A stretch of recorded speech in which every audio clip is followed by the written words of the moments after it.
사고를 당했어요. 상대방 보험사에서 100만 원 준다고 했을 때 우리 보험사에 전해서 물어봅니다. 100만 원 맞나요? 물어보면 그 정도면 괜찮아요.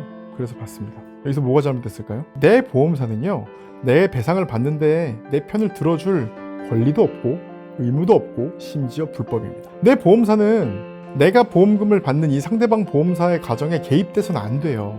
내가 가입한 보험사는요, 내가 다른 사람한테 사고를 냈을 때 내 편에서 내 배상을 대신해주는 존재일 뿐이지, 내가 사고를 당했을 때, 내가 피해자일 때는 내가 가입한 보험은 나의 편이 아닙니다. 여기를 믿어서 뭔가 손해가 시작됩니다. 안녕하세요. 저는 법무법인 한중에서 회생파산 담당하고 있는 변호사 박기태라고 합니다.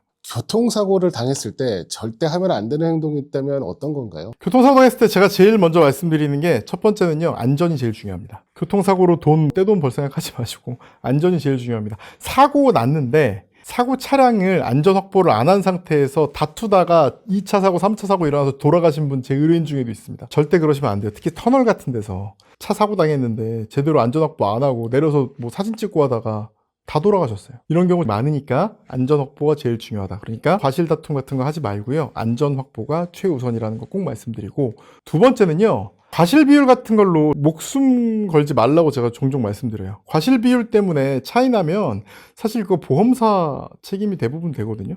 10% 차이가 나는 과실이 0%여야 되는데 나한테 10% 됐다니 도저히 참을 수 없어. 이거 계산해 보잖아요. 그러면은 내가 보험료에서 할증되고 하는 거 해봐야 1년에 뭐 5만 원, 10만 원, 10년, 20년으로 놓고 봐도 100만 원밖에 차이 안 나는 경우들 많아요. 근데 그것 때문에 몇백만 원씩 쓰시는 분들 많거든요. 그래서 과실 비율 같은 건 나중에 차근히 따져야지, 그 자리에서 따지거나 그 자리에서 뭘 어떻게 하려고 하지 마셔라. 이 두 가지 꼭 말씀드리고요. 세 번째, 병원 가셔야 됩니다. 병원 어디 가는 게 좋을까요? 제가 항상 말씀드립니다. 가장 빨리 갈 수 있는 병원을 가세요. 어떤 분들 이런 분들이 있어요. 내가 화요일날 사고를 당했어. 근데 돈 많이 받으려면 한방병원 가야 된대. 우리 집 근처에 한방병원이 없어. 그래서 주말이 돼서 그때 한방병원에 갑니다. 갔는데 사람이 너무 많네. 그래가지고 다음 주까지 미룹니다. 10일 뒤에 가는 거예요, 사고 당하고. 그러면 보상 못 받습니다. 손해배상 제대로 받으시려면 제일 중요한 건 사고 당하자마자 최대한 빠른 시기에 병원을 우선 가시는 거예요. 그리고 제가 꼭 말씀드리는 게, 병원에서 처리 안 해줘요. 이렇게 되면 10일 뒤에 가면 보험사에서 지급보증을 안 해주고 병원에서 자비로 치료해야 돼요. 그리고 실제로 다쳤을 수 있어요. 보험 사기단 같은 식으로만 생각할 수 있는데 실제로 다쳤을 수 있다니까. 한방병원 가려고 기다리는 동안에 뇌에 문제 같은 거 발견돼가지고 그때 뇌졸중 맞고 이런 분들이 있어요. 일단 가실 수 있는 병원을 빨리 가셔야 됩니다. 머리가 아프시면 뇌진탕 CT, 뇌 CT 할 수 있는 병원 가셔야 되고요. 그게 아니라면 대부분 정형외과적인 문제겠죠. 정형외과 가세요. 그래서 저한테 종합적으로, 저한테 어느 병원 가야 되냐? 가장 빨리 갈 수 있는 병원을 가세요. 동네 정형외과가 제일 좋습니다. 라고 말씀드립니다. 첫 번째, 한방병원 안 가시는 게 오히려 좋아요. 한방병원은 일단 정형외과에서 좀 치료하다가 가시는 게 좋아요. 한의원 한방병원은. 괜히 보험사에서 처음부터 한방병원 가면 얘는 그냥 별로 안 아픈데 돈만 받으려는 사람이네, 이렇게 생각하는 경우도 많아요. 한방병원이 가까운 데 있고 바로 갈 수 있다면 거기도 괜찮겠죠. 하지만 일부러 한방병원 가겠다고 시간을 끄는 이런 일은 절대로 있어서 안 됩니다. 그래서 정리해서 말씀드리면, 안전 확보가 최우선, 과실 싸움 이런 것들은 천천히 하셔도 된다. 그리고 세 번째는 병원은 최대한 빨리 가시는 게 좋다. 네 번째가 또 생각났어요. 네 번째 뭐냐면요, 쉽게 합의하지 마세요. 그러니까 사실 앞에 세 영역의 사람들과 네 번째 영역의 사람들이 좀 다른 사람들이거든요. 어떤 사람들은 돈 많이 벌려고 돈 많이 받겠다 이 의지를 가지고 한방병원 가서 나중에 기다리려고 하다가 이제 놓치시는 분들이 있는가 하면, 어떤 분들은 별로 아프지도 않은데 병원 가지 말지, 그 자리에서만 30만 원 받고 말지, 그리고 병원도 한번 내원했는데 별로 아프지도 않고 바쁜데 병원 가, 이런 분들이 있거든요. 바빠서 병원 못 가는 건 그럴 수 있죠. 그러나 그렇다고 해서 보험사랑 쉽게 합의하시면 안 됩니다. 보험사는요, 여러분 같은 사고 당한 사람의 데이터를 몇백만 개를 가지고 있어요. 근데 여러분이 가지고 있는 데이터는 몇 개죠? 사고를 처음 당하셨으면 0, 한 번 당하셨으면 1. 이게 다예요. 상대가 안 됩니다. 보험사는 이미 얼마 정도를 제시하면 자기들이 최대 이익을 보고 있는지에 대한 데이터를 명확하게 가지고 있습니다. 그래서 여러분한테 이렇게 얘기할 거예요. 한번 내원하고 그 다음에 안 하면, 별로 안 다치신 것 같고 경상이신 것 같은데 치료받을 예정이 있으세요? 향후 치료비까지 저희가 감안해서 특별히 지금 입원도 안 하셨고 했기 때문에 60만 원 정도 받으실 수 있을 거예요. 근데 저희가 향후 치료비랑 최대한 특인으로 처리해서 100만 원 드리겠습니다. 합의하세요? 라고 얘기하실 때 합의하시면 안 됩니다. 손해입니다. 저한테 오시면 거의 바로 250, 300으로 올라가는 경우 정말 많아요. 그런데 손해를 보면서 무슨 생각하냐? 아니 바쁜데 뭐 귀찮아. 내가 보험 사기 하는 것도 아니고 이렇게 생각하시거든요. 보험 사기가 아닙니다. 여러분이 받는 돈은 지금 아픈 돈에 대한 정당한 배상, 그리고 현재는 발견되지 않았지만 앞으로 발견될 수도 있는, 아플 수도 있는 가능성에 대한 배상, 이걸 미리 합쳐서 보상을 받는 거예요. 그렇기 때문에 최대한 받을 수 있는 돈을 다 받으셔야 되고요. 절대로 피하시면 안 됩니다. 그렇게 해봐야 연 2, 3주씩 벌고 있는 보험사에 돈 배불려주는 것밖에 안 되고요. 내 양심에 의해 그런 행동을 했다고 아무도 그걸 알아주지 않습니다. 제가 항상 말씀드리는 게, 그렇게 윤리적이실 거면 일단 돈 받아서 그 돈을 기부를 하세요. 근데 이 보험사가 우리 편이라고 생각을 하는데 실제 그러지 않은 경우도 많다고 하더라고요. 그런 케이스가 좀 있나요? 제가 항상 말씀드립니다. 보험사는 절대로 내 편이 아닙니다. 상대방 보험사는 당연히 내 편이 아니라는 거 바보가 아니면 모르는 사람 없습니다. 그러나 많은 분들이 내가 가입한 내 자동차 보험은 내 편이라고 생각하거든요. 아니에요. 보험사가 왜 내 편입니까? 보험사가 내 편인 경우에는 가끔 있어요. 뭐냐면 상대방과 과실 비율을 다툴 때, 이럴 때는 보험사가 과실 비율을 줄여야 본인들이 낼 수 있는 돈이 줄어들죠. 그러니까 이럴 경우에 하나여 보험사는 일부 내 편입니다. 하지만 꼭 이 경우도 내 편이 아니에요. 여러분, 전체 자동차 보험의 40%가 삼성화재입니다. 그러면 내가 삼성화재일 때 내가 사고를 내거나 당했을 이 상대방 차량도 삼성화재 확률은 몇 퍼센트일까요? 16%입니까? 아니죠. 내가 삼성화재일 경우 상대방도 삼성화재일 경우 가능성은 40%입니다. 양 상대방이 보험이 같을 가능성이 높아요. 이름은 좀 다르게 하더라도, 예를 들어 한화랑 캐롯은 같은 데잖아요. 그러니까 그런 식으로 이름이 다르더라도 같은 경우일 경우 많습니다. 둘 다 KB, 둘 다 삼성. 엄청 흔합니다. 이럴 때까지도 내 과실 비율을 최대한 낮게 해주려고 열심히 노력할까요? 아닙니다. 다른 보험사라고 해도 내 편일까요? 보험사 직원 누구랑 친할까요? 같은 동료 보험사 직원이 친할까요? 아니면 어차피 연 100만 원씩 내고 처음 연락한 나랑도 친할까요? 당연히 보험사는 보험사 편입니다. 가장 그나마 가능한 과실 비율에 있어서조차도 보험사는 완전히 내 편이 아닙니다. 그래서 내 과실 비율이 적다 이런 거는 내가 싸워야 될 수 있는 거고요. 더 중요한 게 있죠. 배상을 받는 겁니다. 과실 비율 상황이 아니라, 많은 분들이 이래요. 사고를 당했어요. 상대방 보험사에서 100만 원 준다고 했을 때 우리 보험사에 전해서 물어봅니다. 100만 원 맞나요? 물어보면 그 정도면 괜찮아요. 그래서 받습니다. 여기서 뭐가 잘못됐을까요? 내 보험사는요, 내 배상을 받는데 내 편을 들어줄 권리도 없고 의무도 없고 심지어 불법입니다. 내 보험사는 내가 보험금을 받는 이 상대방 보험사의 가정에 개입돼서는 안 돼요. 그래서 가끔 손해사정사를 소개해주거나 변호사를 소개해주는 우리 쪽 보험사도 있어요. 이 사람을 믿을 수 있을까요? 아니에요. 이 사람을 믿어서도 안 됩니다.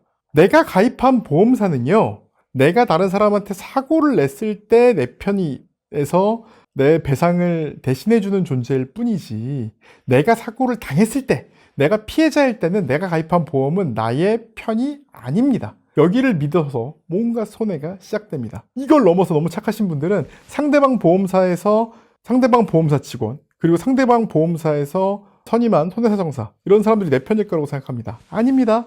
상대방 보험사가 선임한 손해사정사도 중립적인 입장의 손해사정사가 아니라 이 보험사 편입니다. 절대로 내가 가입한 보험이든 내 상대방 보험이든 보험사가 내 편이 아니라는 것을 인식하는 그 순간 여러분이 자기 몫을 찾는 게 시작됩니다. 그렇다면 교통사고가 났을 때 가장 먼저 해야 될 거는 무엇인가요? 그리고 절대 하지 말아야 될 것은 어떤 거 있을까요?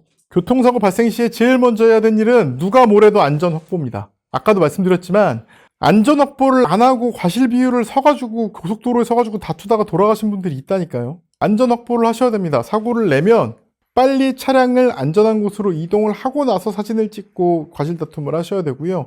고속도로나 터널 안 같은 그런 아주 위험한 장소가 아니라면, 사고가 났죠? 그러면 그 상태에서 빠르게 내리셔서 사진 같은 거 찍고 바로 이동을 시키셔서 거기서 얘기를 하고 상대방 보험사 부르고 시작을 하셔야 됩니다. 괜히 과실 비율 문제 없어질까봐 안전 확보를 하는 거를 두려워하시는 분들이 있는데 아닙니다. 안전이 제일 중요합니다. 그리고 두 번째, 체증을 하는 거죠. 체증을 하고 보험사를 부르는 건데, 이 경우에도 하나 꼭 알아두셔야 돼요. 약간이라도 과실 비율의 다툼이 있을 것 같거나 상대방이 내가 생각할 때 까칠한 것 같아, 이 경우는 경찰을 부르셔야 됩니다. 경찰을 불러서 사건, 사고, 사실 확인원이 나와야 정확한 과실 비율이 확정되는 경우가 많습니다. 당장 보험사만 불러놨다가 나중에 다 정리된 줄 알았는데 과실 비율 다툼이 있으면 경찰에 신고 안 해놨으면 뭘 어떻게 해야 될지 모르는 경우들이 굉장히 종종 있습니다. 그래서 안전 확보가 최우선이고, 두 번째는 체증을 하시되 조금이라도 다툼의 여지가 있어 보이면 경찰을 부르셔야 됩니다. 그리고 세 번째, 그 다음에 얼마로 배상할지, 어떻게 치료를 받을지를 생각하시는 게 맞습니다. 처음 사고 나면 당황하잖아요. 그러니까 체증을 아예 못했어. 이런 경우는 어떻게 되나요? 빨리 그럼 경찰 신고를 하셔야 돼요. 경찰 신고를 하시면 CCTV 확보 같은 게 가능할 수 있거든요. 근데 CCTV 보통 2주면 다 지워지고 빠르면 일주일에 지워지는 경우도 있습니다. 그래서 그 블랙박스 영상 같은 게 남아있어도 자동으로 지워주는 경우 많습니다. 그러니까 체증을 지금 못했다. 이 경우엔 빠르게 경찰에 신고를 하셔야 되고요. 또 안전 확보가 충분히 됐다면 사진 촬영이나 이런 건 꼼꼼히 하셔야 돼요. 의외로 내가 100% 과실인 줄 알고 인정했다가 보니까 상대방이 문제가 있었던 경우들도 굉장히 많거든요. 특별히 예를 들어 불법 주차한 차량이 있었는데 내가 가서 박았어. 그러니까 내가 운전을 하다가 길이 좁지 않은 그런 경우도 있잖아요. 길이 좁았는데 불법 주차한 차량인데 내가 박았어요. 그럼 내가 사고를 냈으니까 이 차는 심지어 주차한 차량이니까 다 내 책임이겠지 하고 인정을 하는 경우가 많은데, 불법 주차한 차량은 보통 20%에서 30% 정도 과실 비율을 부담합니다. 도로를 거의 막거나 통행이 어려울 경우에는 5, 60% 부담하는 경우도 있어요. 그러니까 그런 부분까지 체증을 최대한 하시고 나서 알아보시고 전문가한테 상담하시는 게 좋습니다. 경찰에 신고를 하지 않지만 꼭 해야 되는 상황은 언제 꼭 해야 되나요? 피해자 진술이 엇갈렸다거나 도망갔다거나 상대방이 음주나 이런 의심이 있다거나 아니면 위반 행위를 한 것 같다거나 신호위반이나 이런 부분은 경찰 부르셔야 돼요. 보험사만 불러서 처리 안 됩니다. 이 차가 불법 유턴을 했다거나 신호위반을 했다거나 이런 경우들 되게 많죠. 대부분은 그런 경우가 뭔가 결합된 경우가 많죠. 이러면 12대 가실이 돼요. 12대 가실이 되면 형사처벌을 받게 되니까 결국은 경찰에 가야 되는데, 체증을 못해서 12대 과실에 해당하는 것들이 있다는 걸 입증을 못하는 경우들이 종종 있습니다. 내가 봤을 때 조금이라도 위법한 행동이 있다거나 아니면 다툼이 있을 것 같다거나, 이 두 경우에는 반드시 경찰을 부르세요. 그 상대방이 12대 과실을 하면 100대 0이 나오나요? 꼭 그런 건 아닙니다. 상대방이 12대 과실을 했다고 하더라도 민사적으로는 과실 비율이 달라질 수 있어요. 그러나 12대 과실을 저지르면 형사처벌이 면제되지 않기 때문에 별도의 형사 합의금 같은 걸 받을 수 있고요. 과실 비율 책정에 있어서도 훨씬 더 유리해집니다. 음주나 뺑소니 등으로 사고를 당했을 때 좀 더 신경 써야 될 부분은 어떤 게 있을까요? 제일 중요한 건 역시 아까 말씀드렸던 신속한 경찰 신고입니다.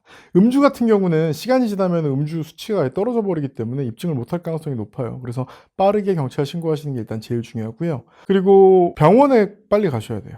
병원에 가셔서 진단서를 떼야 돼요. 특히 뺑소니 사고 같은 경우는 정부 보장 사업이라든가 아니면 우리 쪽 보험사에 돈 받으려면 진료 기록과 진단서가 필수인 경우가 많거든요. 근데 3, 4일 지나버리면 진단서 못 띄는 경우도 있고 진료도 안 되는 경우가 있습니다. 그러니까 빠르게 진료 보시고 진단서 내셔야 되고요. 이때는 내가 가입한 자동차 보험을 활용을 하거나 아니면 자비로 병원에 가시면 되겠습니다. 그럼 이제 거꾸로 현장에서 하면 안 되는 말이나 행동이 있다면 어떤 게 있을까요? 첫 번째 제가 제일 말씀드리는 게 운전자 바꿔치기예요. 운전자가 보험이 없다거나 아니면 음주라던가 그 외에도 어떤 여러 이유에서 운전자 바꿔치기를 하신 분들이 있는데 거의 다 걸립니다. 상대방이 바보입니까? 거의 다 걸려서 운전자 바꿔치기 성공하기 쉽지 않습니다. 그러니까 운전자 바꿔치기 같은 행동을 했다가 얜 진짜 뭐 있겠구나 이런 의심을 줄 수 있거든요.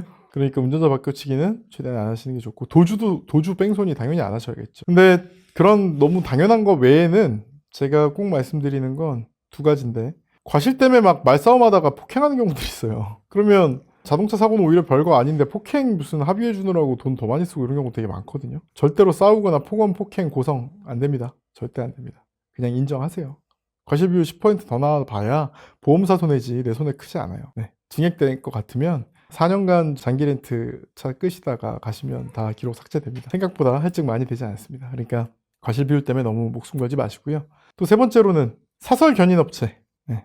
흔히 우리 말하는 레카차, 여기에 사용 안 하시는 게 제일 좋습니다. 그리고 사용하실 때 군환동의서라는 거 주거든요. 그거 안 하고 그냥 가져간 경우도 있지만 군환동의서 서명했다가 나중에 진짜 견인 비용에 무슨 뭐 보관 비용에서 몇백만 원 날라오는 경우들 종종 있습니다. 조심하셔야 됩니다. 군환동의서 작성되도록 안 해주시는 게 좋고, 정말 급하고 안전에 문제가 있는 상황이 아니라면 그냥 내 보험사 전화해서 보험사에서 얘기한 보험사랑 협약되어 있는 레카 오는 게 좋습니다. 여성 시청자분들이 많이 계실 것 같은데 아저씨가 나왔고 소리 지르고 윽박 지르고 그런 사람도 되게 많잖아요. 어디서는 이렇게 영상을 다 찍어라. 그럼 나중에 처벌받게 할 수 있다. 이런 얘기도 있던데 사실인가요? 네, 맞습니다. 조금이라도 문제될 거 있으면 다 체증을 하시는 게 좋아요. 녹음을 하시든 촬영을 하시든. 그거 꼭 얘기하고 싶어요. 촬영을 하면 안 되는 줄 아는 경우가 있어요. 제가 만약에 상대방의 얼굴을 촬영하면 불법일까요? 아닙니다. 불법 촬영이라는 말을 너무 많이 사용해서 우리나라만큼 세상에 초상권을 세게 인정하는 나라가 없어요. 우리나라는 뉴스에 나오는 뭐 길거리 지나가는 사람들 얼굴 블러 처리 다 하잖아요. 전 세계 대한민국 하나만 그래요. 전 세계 대한민국 하나만 그러고 그럴 필요도 없어요. 원래 우리나라 법에서도 그거 다 불법 아니에요. 그거는 민사상 뭐 초상권의 문제 이런 게 발생하긴 하는데, 그게 만약에 그렇게 엄격하게 처리됐다면 인류 역사에 남는 위대한 사진들 중에 제대로 남는 사진들이 한 장도 없습니다. 말도 안 되는 소리예요. 그러니까 그런 거 아니고, 촬영 자체는 문제가 아닙니다. 내가 만약에 성적 목적 있는 촬영을 몰래 한다거나 카메라 등 이용 촬영죄, 그다음에 두 번째, 내가 예를 들어 연예인 얼굴을 찍은 다음에 그걸 돈 주고 팔았다든가 그런 식으로 초상권 침해로서 어떤 그 민사적인 이득을 얻는 손해배상 책임, 이 두 가지를 제외하면 사건에 문제가 있어서 이 사람의 행적을 찍고 얼굴까지 찍었다 전혀 문제되지 않습니다. 이거를 유튜브에 올린다거나 하면 그때부터는 명예훼손이나 이런 다른 문제가 발생할 수 있겠지만, 이 사람을 촬영하는 것 자체는 아무 문제도 아니고요. 촬영하고 경찰에 제출하는 것도 문제가 아닙니다. 그러니까 문제가 있을 것 같다, 아저씨가 나와서 소리를 질러요, 녹화 얼마든지 하셔도 됩니다.